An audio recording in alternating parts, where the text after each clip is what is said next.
Good morning, good afternoon, good evening, good night to whomever, whichever, however, wherever way you shall be watching this video, if you should so choose to watch this video. And if you choose to watch this video, I appreciate you tuning in and sticking around for this period of time. Your time is precious and valuable, and you chose to spend it here listening to what I have to say. Today's video is going to be about knowledge and belief. I'm not going to say knowledge versus belief, because actually I attempted to make this video just moments ago, till I realized I just took a picture and didn't hit record the video. I'm also going to be highlighting what I'm grateful for, at least one thing that I am grateful for. It's not going to be the main subject of the video, but it's going to be obviously part of the title, part of the subject. Belief and knowledge can go hand in hand, or it can conflict with one another. That you can be a type of person that always has a yearning to learn, or always have a yearning to get knowledge, or you could stick to a set of belief systems or a belief system to which you may be perfectly content with what you believe and how you live your life, and you're not really the type that would really explore, so to speak,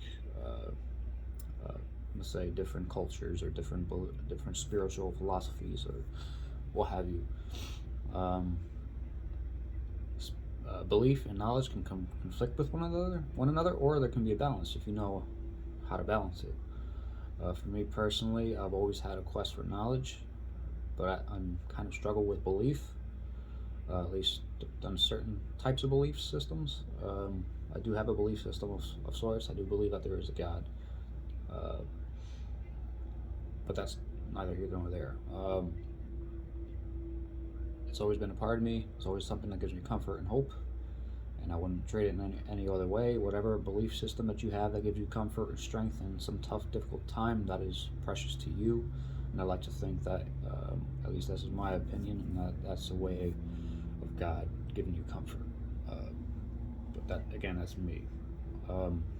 So when it comes to me, and I'm having a conversation with somebody who may have a different type of belief system, but it gives them strength and comfort in something, I'm not going to attack their belief system. I'll have a conversation about it, and maybe want to learn about it, get some knowledge, but I'm not going to be the type that says, "Oh, your belief system is wrong."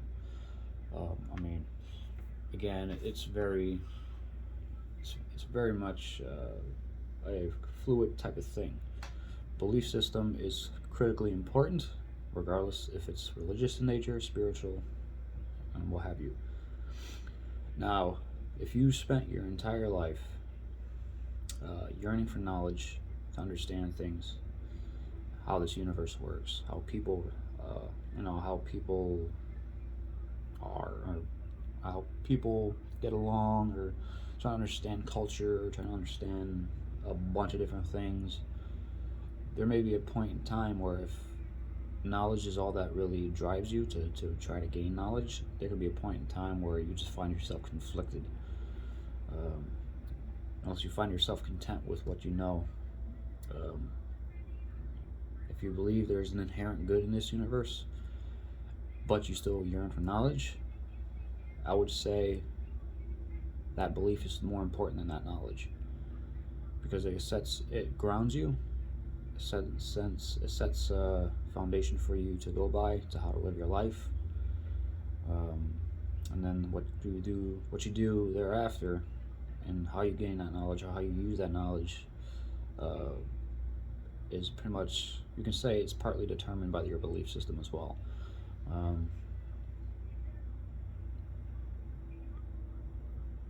Your belief system cannot be the same as everyone else.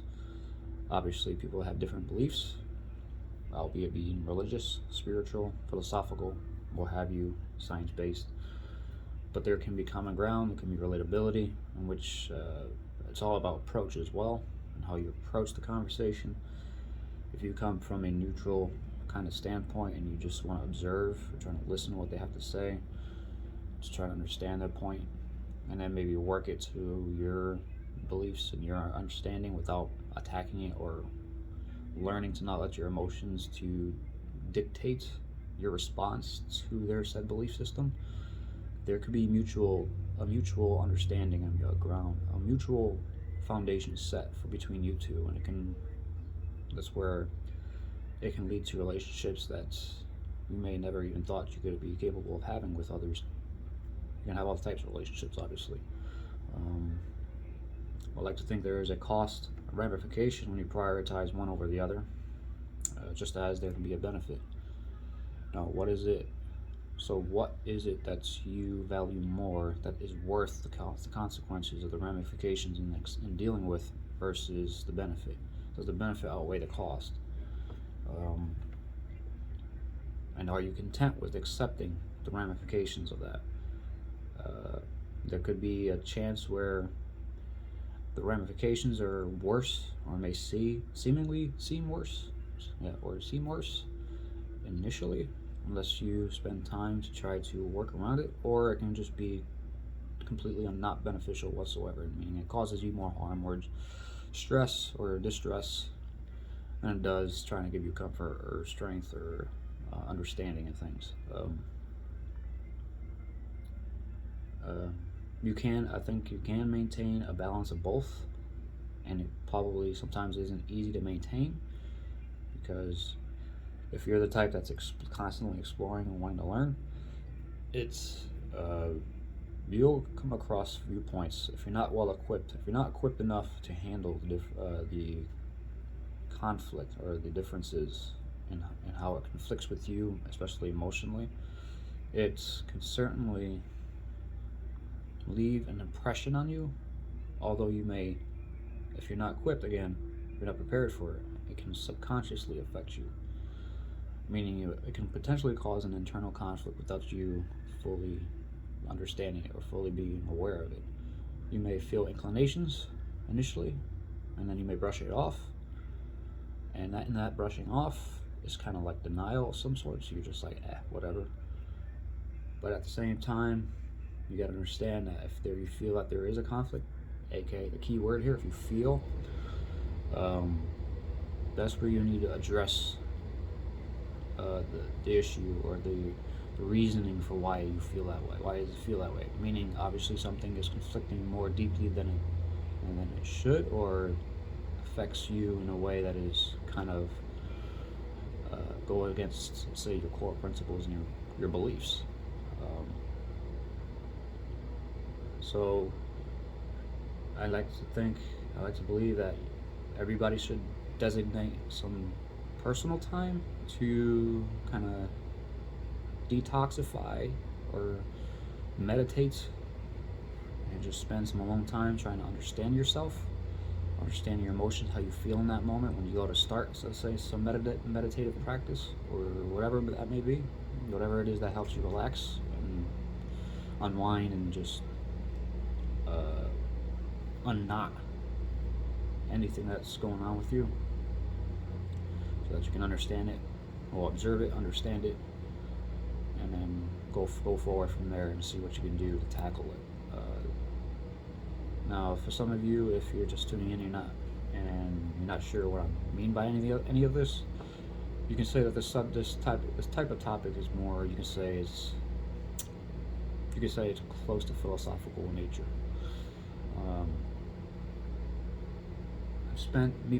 I've spent a lot of time and thought. I'm notorious for overthinking, unnecessary worry a lot of the time, and say it's inherited, or genetically inherited. Sometimes I just completely hate it. Sometimes I completely dislike it, because sometimes I wish I could just find that Zen space, and I'm still trying, especially with meditation.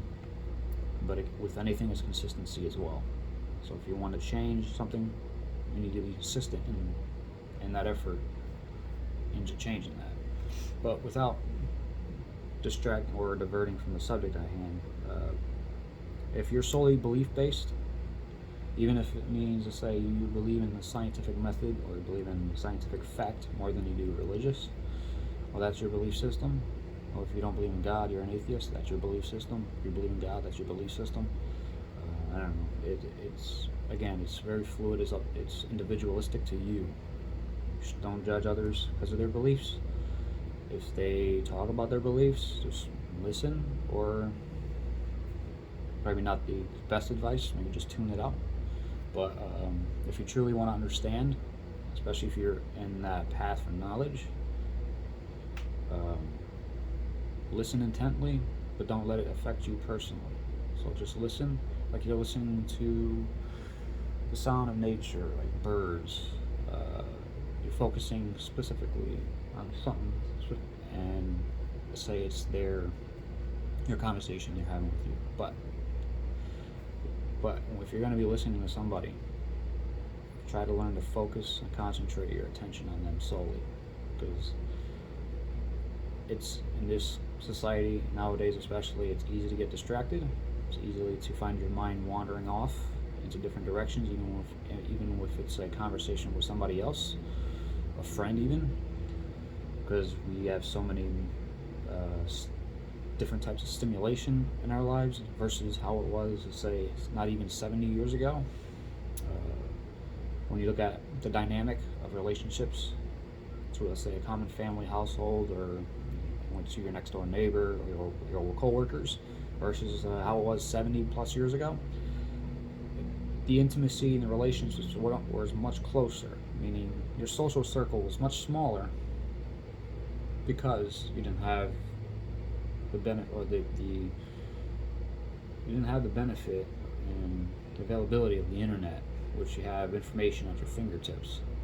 It's like nowadays, you want your knowledge, you go to Google and type in what you're searching for. And I think that creates a bit of a disconnect. So it's like the majority of us nowadays go to Google, go to the internet to search for some type of knowledge, versus the old-fashioned days where we'd actually go out, make a phone call, or go to a neighbor, talk to a coworker, like, hey, have you ever dealt with this? That social aspect. And I think that's I won't say a problem, or it can be a problem, to which it's leading to us to disconnect. And with the abundance, or the massive population that we do have nowadays, the way how dynamic, how complex, and how fluid everything is nowadays, it's easy for people to fall into a hole, or to what's the word I'm looking for? To get lost in the hustle and bustle, or to, if I had to put it simply, imagine you have a cup of water. It's easy for people to overflow and flow over the edge and get disregarded. There's that aspect of it. So again, when it comes to belief and knowledge, just as with anything, me being a Libra, without dabbling too much in the horoscope, I do believe in balance. I do believe that's, you need to balance certain aspects of your life, and you should always try to focus some time and energy, at least once a day for an hour or so, on yourself, to unwind, relax, to kind of work on yourself in your own time, to de-stress, relax, have a conversation with yourself, even, or even just maybe have a conversation with somebody who you know, who's maybe like-minded, or someone who you may think maybe has more knowledge and more understanding, and then which you can reflect and kind of weigh that conversation, which what your beliefs and your knowledge. Belief is critical. If you don't have something to believe in, something that just helps you to get up in the morning, you can get lost. You can feel lost. It can feel like you're just traversing through life, living, not really living. It's like you're just living to eat and sleep and whatnot, and it can be very boring and very. Not to say that being boring is a bad thing, but more like you're just surviving, and it can make things feel hopeless. The truth of the matter is, you have the the ability to provide something truly unique in this world to others and to yourself that is truly impactful in some way, hopefully positive and wholesome and loving way. Nothing, it's only as doom and gloom as you make it out to be. And unfortunately, if you found yourself in a situation or circumstances in which it just seemingly just leads one after the other, it can unintentionally let your mind into a pattern to which you can unintentionally get used to said pattern of let's say, negative self-talk, self-doubt, and just bad mood or hopelessness or whatnot. Because again, your brain, when it comes to how your body works, it adapts, and it can often adapt in ways that which you wouldn't want it to adapt. Because just as it can adapt, let's say if you're trying to build muscle and work out, well, it'll build muscle, but if you don't work out for a while and you start losing that muscle, you can easily gain it back because your body's adapted and it already has the fibers there. It's just more flat and more dormant. It can adapt quicker. So it's like if you spent the majority of your life in a sense of peace, calm, and tranquility, balance, but you've had your fair share of stress and coping with that stress, but you've had a nice lull from, let's say, the last significant stressor or stressors, you can very well maintain or obtain that peace quicker than you did if you never experienced any kind of traumatic event in your life or any main stressor. And that's the thing, it's how you react to those stressors that can ultimately dictate and determine how well you can recover. So it's important that if, let's say, you're not used to dealing with some type of extreme stressor, extreme type of event that's really causing you distress, it's important that you try to handle it, try to resolve and try to rectify, or at least try to find a way to cope with that stress as soon as possible, than just letting it manifest or let it linger for a long period of time. Because again, you may find yourself getting used to that way of thinking and that mindset, and that's not necessarily a good way to go about things, and that's not necessarily healthy for you. So me speaking in that regard, I say that's the type of knowledge, and I do believe in that. So it's knowledge and belief. It's two and two harmoniously together, in which it's based upon experience, observation, and just contemplation. There are times where even then, where I can have this type of conversation, or I may have these points brought up, and in which sometime later down the road, something comes along and just turns it upside down, in which, oh, now I'm questioning that again. So it's like, it's not necessarily a bad thing. It can actually refine it. It can refine that point, refine that belief, and actually make it stronger. Because then if you can reflect, you can see, okay, well, I'm glad, I'm grateful that I was able to find that knowledge, find that enlightenment, and have it and use it to help not just myself or to others, but to others.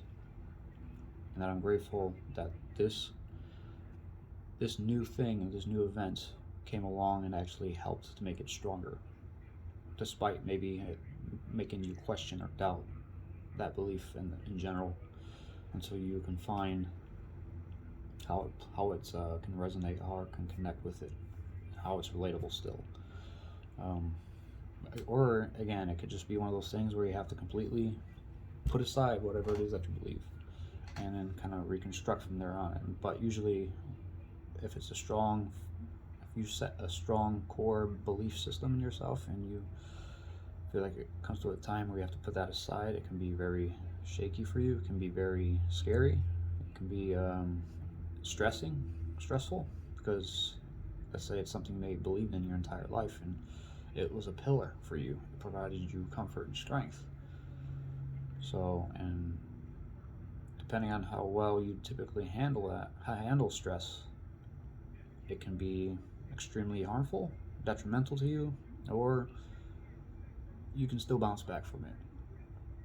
And more than likely, you can still bounce back from it. But never be afraid to not have to get feedback. Talk to somebody, especially, and just like online if they're willing to listen. But yeah, that's just what I have to say about this subject. I appreciate you tuning in and sticking around for this period of time. If you stuck around for this 20+ minute video, you are a champion.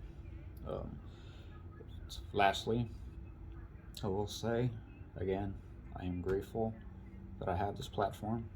I'm grateful to anybody who actually tunes in and listens to what I have to say. I'm grateful and hoping that this message can actually bring you some light, some comfort or relatability of some sort.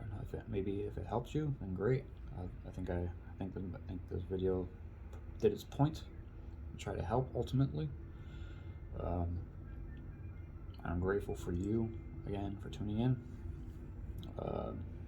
I hope you have a great remainder of your day. If you're going through something rough, know that it's temporary. Don't be afraid to reach out and talk to somebody. You're never in this alone. Not in this rock, on this planet, not on this rock called Earth. There's always somebody out there.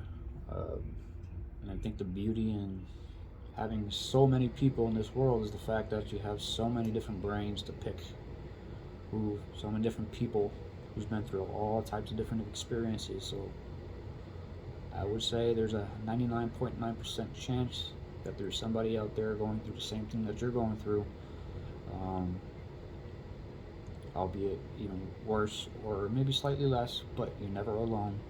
And know there is tools out there for you to actually reach out to somebody who are going through the same or have conquered such struggles. But you must not give up. You gotta be persistent. You gotta be stubborn in your efforts to recover. That's the kind of stubbornness that is great. But yeah, so I thank you for tuning in, and I hope you have a great remainder of your day. Bye-bye.